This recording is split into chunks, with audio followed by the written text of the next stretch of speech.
Oi pessoal, bom dia, tudo bem? Tive que gravar de novo, não sei o que aconteceu, sumiu minha aula, mas não tem problema. Na verdade, hoje era uma continuação da aula de anteontem, que eu juro por Deus pra vocês que eu achava, tinha certeza, tudo preparado para dar aula para vocês ontem. Aí mandei uma mensagem 10h40 para Bárbara, a menina lá da TI, e falando para ela assim: Bárbara, as minhas aulas lá da turma 196 não estão. Será que a Cimeia não recebeu o e-mail que a gente manda para a Cimeia, para Bárbara e tal, né? Beleza. Aí ela falou: peraí um minutinho. Ela falou: Cá, você não tá enganada? A aula amanhã é da professora Marlene, de UTI pediátrica. Eu falei: puta, meu, corria pra caramba e pra fazer. Aí beleza, mas aí já tava feito, entregue. Aí hoje cedo fui abrir, porque eu sempre, quando é umas 7h30, mais ou menos, que eu ponho meus filhos para ir para aula online também, que eles estão aqui em casa, eu fui olhar e não tinha aula de vocês. Até achei estranho que ninguém me chamou, ninguém falou nada, mas aí eu resolvi escrever para Milena, para Larissa, explicando para ela que a aula não estava. E eu, 10 horas, a minha vizinha aqui do 14 me ligou que estava com o nervo ciático detonado e para eu ir lá aplicar uma injeção nela. Aí eu escrevi para Milena falando que, para Larissa Manuela, para Larissa Milena falando que eu ia me ausentar um tempinho do chat. Mas aí eu voltei, ninguém perguntou nada, tal. Eu falei: acho que eles não perceberam. Mas de qualquer forma, então eu tô regravando, tá? Então a aula vocês já devem ter visto, ou quem ainda não pôde ver a aula, não tem problema, nós temos até amanhã, obviamente, né?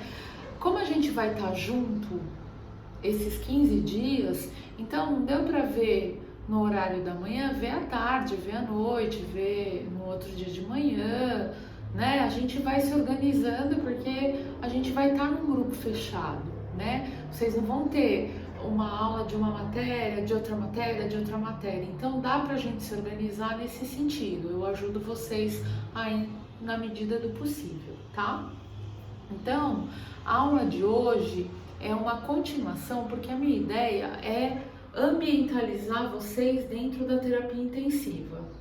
Antes de começar a falar de doença grave, de coisa pesada, deixar isso um pouquinho mais para frente, né? Deixar vocês com a mente um pouco descansada, porque vocês vieram de farmaco, vieram de UTI pediátrica. Então agora vamos falar de coisa um pouco mais tranquila de absorção, e aí eu vou percebendo na retomada de vocês as necessidades mesmo, e quando é que eu começo a falar das doenças mais complicadas da gente aprender. Choque, infarto, AVC na terapia intensiva, tá? Droga vasoativa, parada, tudo vocês já aprenderam. Por exemplo, parada já aprendeu em pronto-socorro, AVC já aprendeu em neuro, infarto em clínica médica, pós-operatório em clínica cirúrgica, já aprenderam centro cirúrgico. Mas na terapia intensiva as coisas são mais macroscópicas e eu vou precisar que vocês tenham isso em mente para poder elaborar bem a dinâmica da UTI, tá? Então, por isso que eu estou colocando para vocês conceitos de UTI, trabalho em equipe, planta física, funcionários, sabe? Para vocês também darem uma descansada, tá? Então, ó, a aula de hoje é conceitos básicos em UTI, tá? Bom, a gente fala um pouco sobre humanização, tá? Que existe a interferência, como eu falei na aula passada, a interferência do ambiente físico, o cuidado com o paciente e os seus familiares, atenção ao profissional de saúde para nós estarmos bem, o ambiente físico, janela, relógio, cortina, luz baixa de noite, né? Cores leves na parede, parece bobeira, mas quadro com pintura de árvore, sabe? Tem uma filosofia que se chama Planetary e ela foi desenvolvida num hospital nos Estados Unidos. Eles começaram a plantar árvores nas janelas para os pacientes que estavam acordados poderem ver alguma coisa que pelo menos acalmasse ele. Por isso que se chama filosofia Planetary, que tree é árvore e planet é um tipo de árvore que parece uma bola, né? Um planeta. E aí isso é a base da humanização, se vocês tiverem interesse em pesquisar. Filosofia Planetary, tá? Proporcionar ambiente calmo, silencioso. Super difícil fazer isso na UTI, mas a gente tenta ao máximo, porque telefone, é monitor, é ventilador, como eu já falei para vocês, é muita gente falando, é enfermeira, é técnica auxiliar, é médico, é intensivista, é residente, é físio, é fono, é TO, é visita, é 500 mil, é copa, é 500 mil farmácia, 500 mil pessoas passando ali. Então a gente tem que tentar, enquanto nós que somos os guardiões, as enfermeiras, os técnicos e os auxiliares que estamos ali guardando o doente, a gente que tem que brecar isso aí, beleza? Garantir um bom espaço entre os leitos, dentro da medida do possível. A gente sabe que não é fácil, né, gente, nesses hospitais públicos. Para facilitar, além do nosso trabalho, dar uma privacidade para o paciente. Só um minutinho, por favor. Ô, Léo, traz um carregador para mim de Chrome. É que tá acabando a bateria, ó. Eu tenho 7 minutos do computador. Que eu tô aqui na varanda, que é o lugar onde eu me escondo. Então é isso, tá? Bom, separar pacientes mais graves para que os conscientes não vejam os outros também é uma ótima estratégia na humanização da UTI, porque você imagina, um paciente que está bem, se recuperando para ter alta e o do lado está morrendo. Aí o que está bem está vendo e fala, puta, amanhã eu vou morrer, vou ficar igual esse cara, principalmente agora no Covid, né? Então, isso é bastante interessante. Por exemplo, no transplante, quando tem intervivos, a gente não costuma deixar os intervivos próximos. A gente coloca, por exemplo, o doador longe do receptor, ambos vão para terapia intensiva. Por exemplo, um transplante de fígado. A mãe doou para o filho. Então a mãe fica num canto, vai no leito 1, o filho fica no leito 10, porque se um dos dois passar mal, só um minutinho. Obrigada. Se um dos dois passa mal, nenhum dos dois vê. Entende? Isso é um cuidado de humanização de UTI. Isso é um cuidado que a gente tem que tomar, sabe? Porque, já pensou? O filho que recebeu o fígado da mãe vê a mãe passando mal ali? E isso é muito comum de acontecer, né? Isso pode acontecer. Então, o cuidado com o paciente, família, doadores, pessoas próximas é muito importante. Envolver a família também é um pré-requisito essencial para humanizar. Eu fui uma das precursoras há 13, 14 anos atrás a começar a permitir, aí todo mundo falava, você é louca, você puxa saco de acompanhante, você gosta de ganhar bombom de acompanhante, e juro pela saúde dos meus filhos, gente, não era. Eu queria que a família estivesse perto porque eu achava que aquilo me ajudava também no cuidado. Porque com a família perto, o doente fica mais calmo. Nós não ficamos, porque a família fica buzinando no nosso ouvido. Mas se a família for bem orientada e bem acolhida, eles confiam em você e não fica buzinando às vezes até fica buzinando, mas é uma buzina do bem, entendeu? É uma buzina que até te ajuda. Fala, ó, ele não tá legal, tô achando que ele tá ficando hipertenso, às vezes é coisa que você não tá vendo, ó, ele não comeu legal, ó, ele não fez xixi ainda. Então a família às vezes até ajuda a gente enquanto acompanhante. Óbvio que tem aquelas famílias pentelha, que apita um apitinho lá, que é uma atualização do monitor, a família sai correndo. Mas a gente tem que lidar, porque a gente está lidando com o amor da vida de alguém, né? Então, para mim, é um pré-requisito manter o acompanhante muito próximo do paciente criticamente enfermo, tá? Principalmente os que estão morrendo, e principalmente mães de filhos que estão morrendo, tá? Bom, aí tem um outro slide que tem alguns meio que parágrafos, ele tá bastante bem escrito, mas assim, oferecer cadeira para acompanhante, deixar o acompanhante mais confortável, óbvio que não pode levar comida para o acompanhante dentro da UTI, mas oferecer horários para ele se alimentar, oferecer informações para ele poder se cuidar, para ele poder se cuidar com tranquilidade. Por exemplo, ó, você dá uma informação, ó, agora ele não tá muito bem, tá com febre, tô medicando, quer ir para casa tomar um banho e voltar daqui um tempo, se o senhor puder? Vai e volta enquanto ele tenta melhorar, ou enquanto eu tô dando um banho nele, o senhor não quer descer e almoçar? É nesse sentido, assim, de cuidar um pouco da família, tá? Em relação ao profissional da equipe, a gente tem que a gente está sempre exposto ao maior nível de estresse dentro da terapia intensiva, porque a gente não lida só com pacientes e familiares, mas com as emoções, com conflitos, às vezes com tomadas de decisões que a gente não julga muito correto.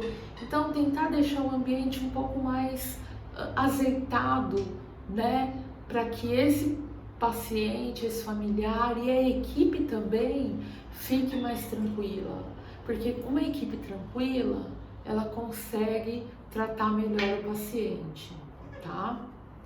Mesmo que no batidão da UTI, uma equipe com respaldo da chefia, sabe? Uma equipe que tenha alguém que fala, tudo bem, nós estamos juntos, sabe? Isso é muito importante. Bom, a Associação Médica de Medicina, a Associação de Medicina Intensiva Brasileira, criou em 2004 a sigla Humanizar em UTI, que significa cuidar do paciente como um todo, né? E esta prática deve incorporar os valores, as esperanças, tá? Os aspectos culturais e as preocupações de cada um. Às vezes o cara tá preocupado com a grana que ele tem que pagar no hospital, entendeu? Né? Ou se ele não pagou o convênio, ou se ele tá no hospital público e ele não tá podendo trabalhar, né? E tem que pagar aluguel. Então, é um conjunto de medidas que engloba o ambiente físico, o cuidado do paciente e o cuidado da equipe, tá? Deve-se cuidar de quem cuida. Isso eu vou bater na tecla com vocês sempre. Para nós, uma remuneração justa, descanso, ser bem tratado, tá? Ter palestras educativas, ter uma condição de trabalho mínima. A solução para a humanização está na equipe, não está só no hospital, tá? Que deve mostrar o seu lado humano. Por isso que eu mostro para vocês todas aquelas coisinhas antes. Se você não se afeta com a dor do outro, doente é você. Antes de ser um bom profissional, seja uma boa pessoa. Atendimento humanizado significa você cuidar do amor da vida de alguém. Pense ser resiliente, ter compaixão e ter gentileza conosco e com o outro, tá? E aí a gente encerra um pouquinho sobre humanização. Vocês fizeram ótimas resenhas, eu acho que tá entendido mais ou menos a ideia de como vocês vão chegar na terapia intensiva, tá? Com compaixão, com empatia, mas com frieza, né? Eu tinha uma amiga que a irmã dela foi fazer técnico de enfermagem. Aí ela não tinha, acho que, muito jeito. Aí o primeiro paciente dela começou a convulsionar que nem louco. Aí, em vez dela ir preparar a medicação, ela começou a orar. Era evangélica, enfim, não importa. Ela começou a orar. Orar.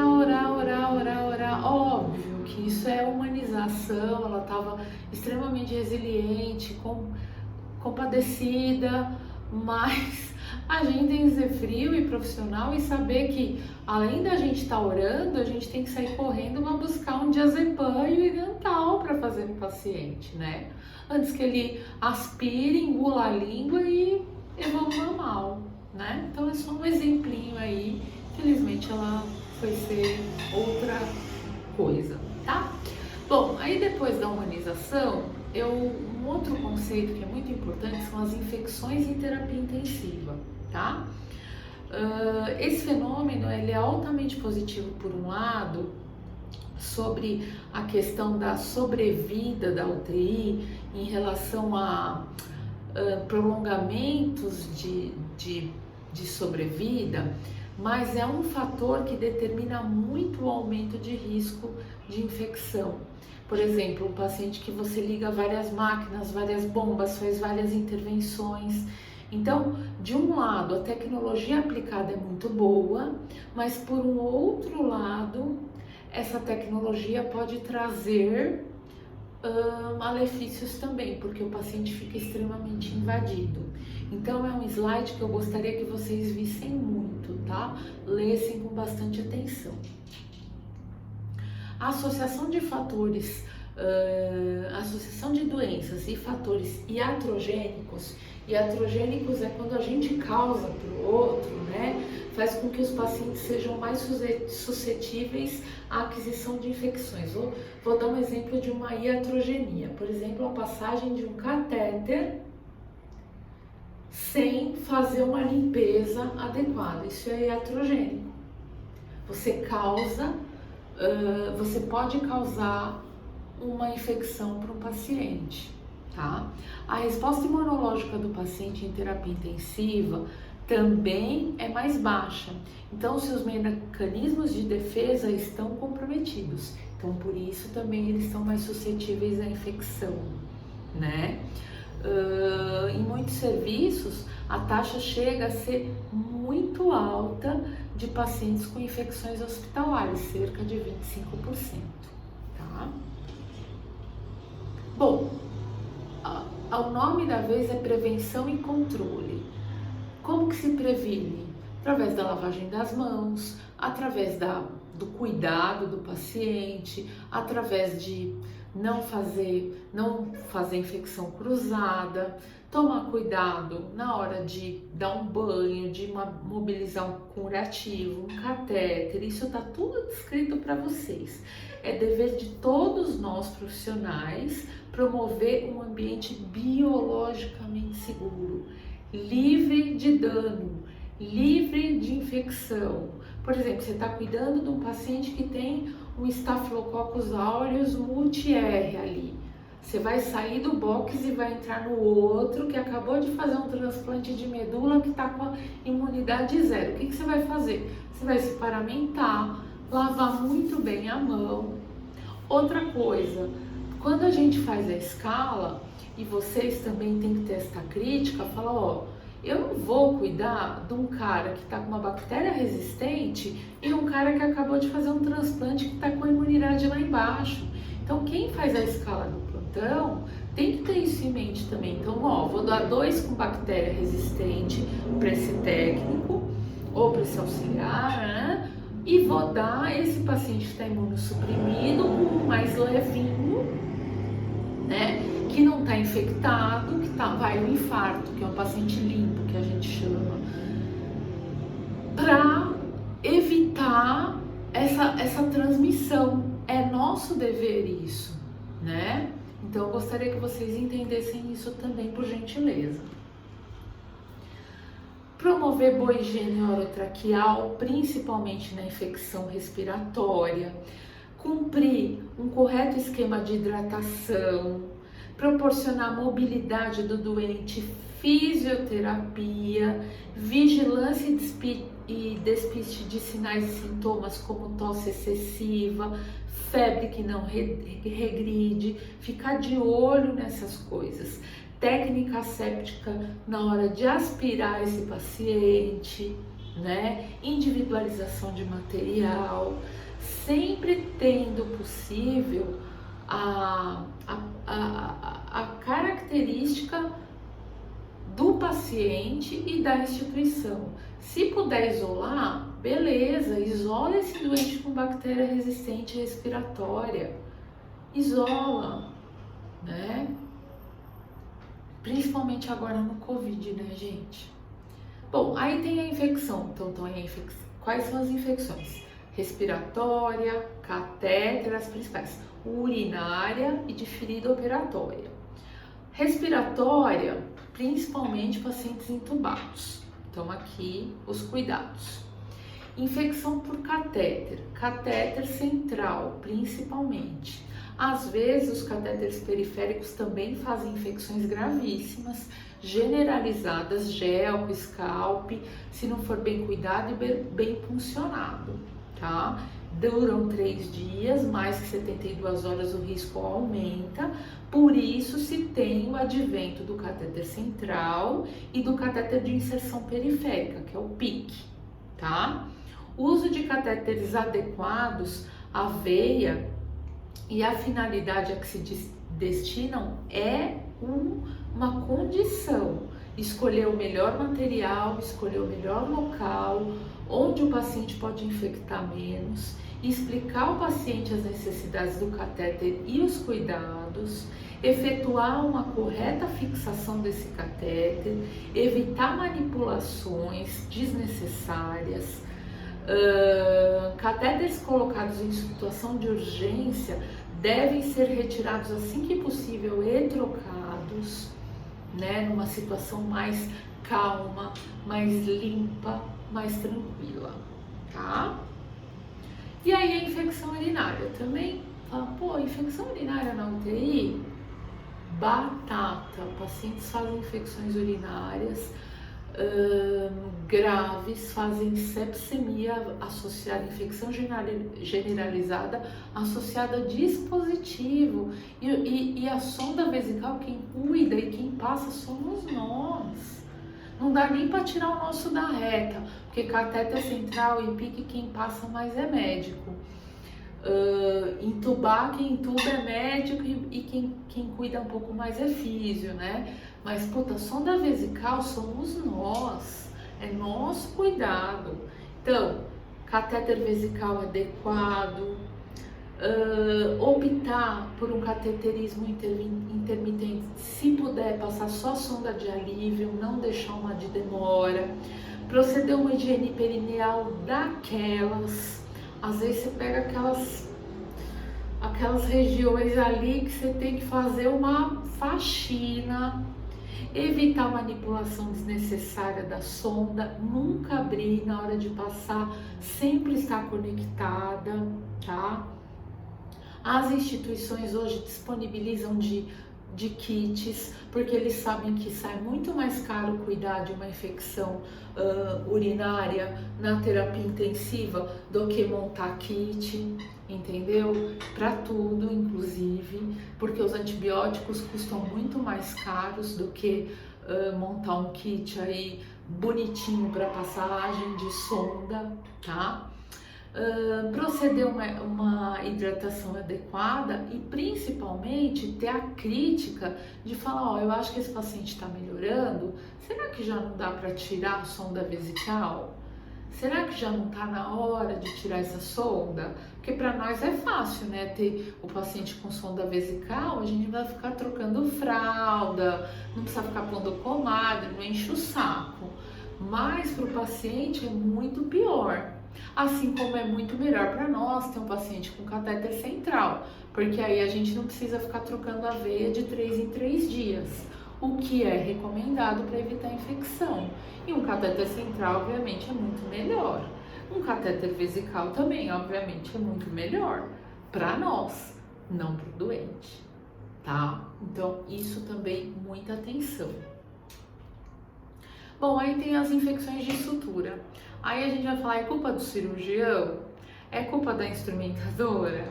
É culpa da circulante de sala? É culpa da recuperação anestésica? Culpa de quem?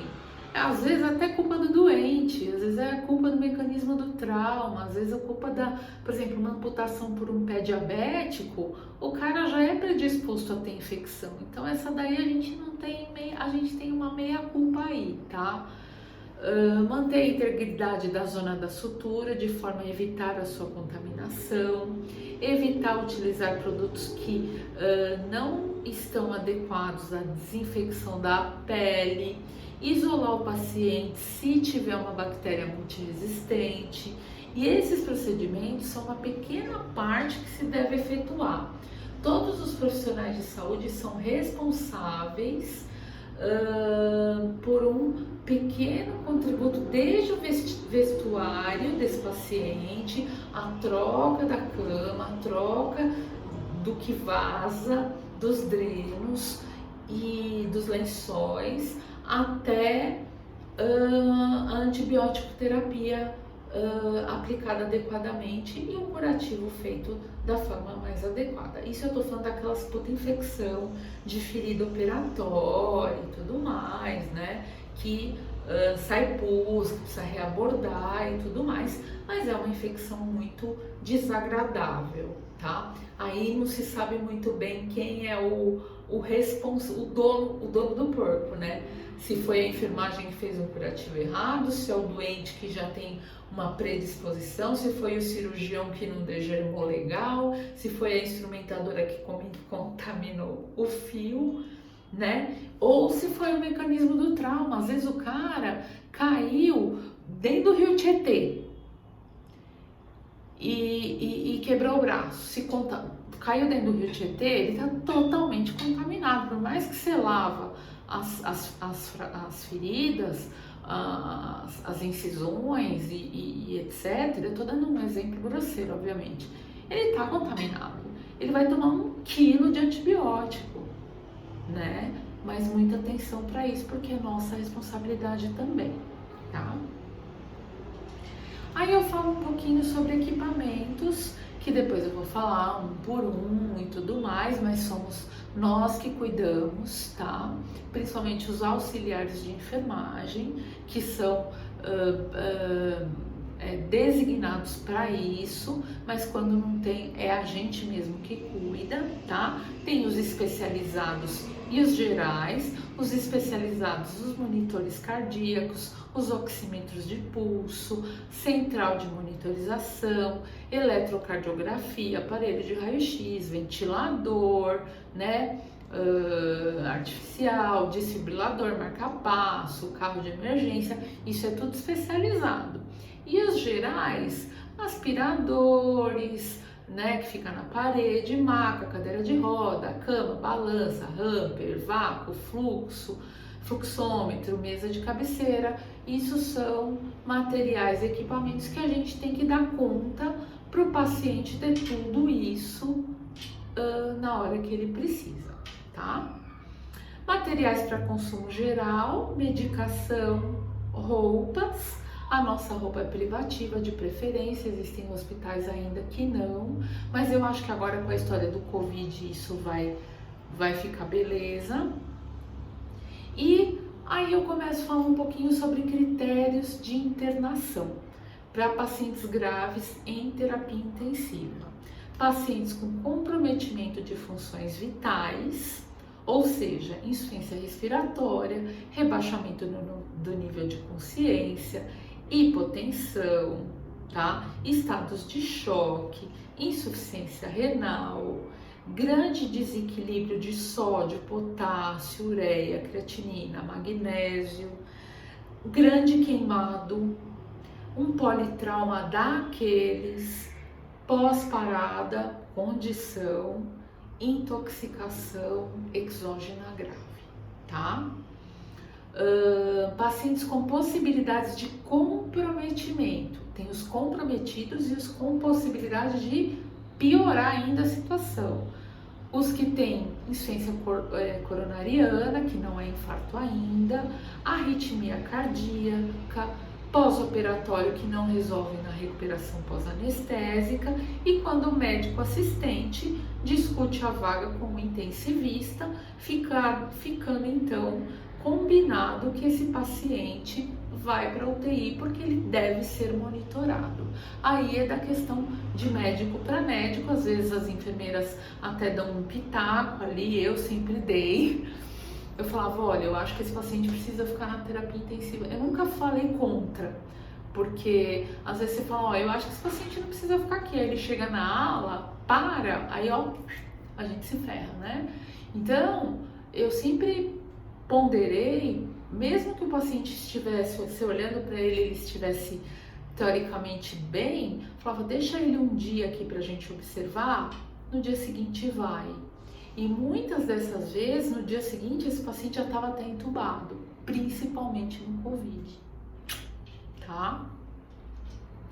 Bom, critérios para alta, aí é uma questão mais médica, quando o paciente já está recuperado, principalmente em relação à estabilidade hemodinâmica, respiratória, tá respirando sozinho, tá comendo sozinho, já tá fazendo xixi legal, já tá evacuando, já tá conseguindo se autocuidar, pelo menos escovar o dente, né? Isso também os exames laboratoriais podem ajudar. E essa decisão é extremamente médica, mas obviamente nós damos pitaco, porque quem tá com a gente, quem tá com o paciente ali, somos nós, não somos? Então nós vamos falar, ó, eu acho que esse paciente tem condição de ter alta sim, vai fazer bem para ele sair desse ambiente. Ó, eu acho que esse paciente não tá bom ainda, ele ainda precisa de antibiótico por catéter, ele não tem veia, ele tá anêmico, ele não tá fazendo xixi. Então isso vai muito da expertise, por isso que a gente estuda muito em UTI. E a gente estuda muito o nosso paciente, a gente passa a visita, pega plantão, ouve o que esse doente teve, pensa como ele passou nas 6 horas antes, nas 12 horas antes, faz um apanhado geral e dá o nosso parecer, que às vezes a gente pode até falar alguma abobrinha, mas até aí tanta gente fala, né, gente? Então, beleza. E aí a alta é dada de preferência o mais precoce possível. Quanto menos esse paciente puder ficar na UTI, melhor, por causa dos riscos de infecção e delírio, que nós falamos em geriatria, lembra? Principalmente vovô, tá? E é isso, critérios de... Bom, aí eu falo um pouquinho da equipe, né, sobre sucesso e fracasso na UTI, que depende muito da nossa motivação. E aqui eu vou encerrar com vocês, porque senão, ó, nós já estamos com 34 minutos de aula, vai cansar vocês.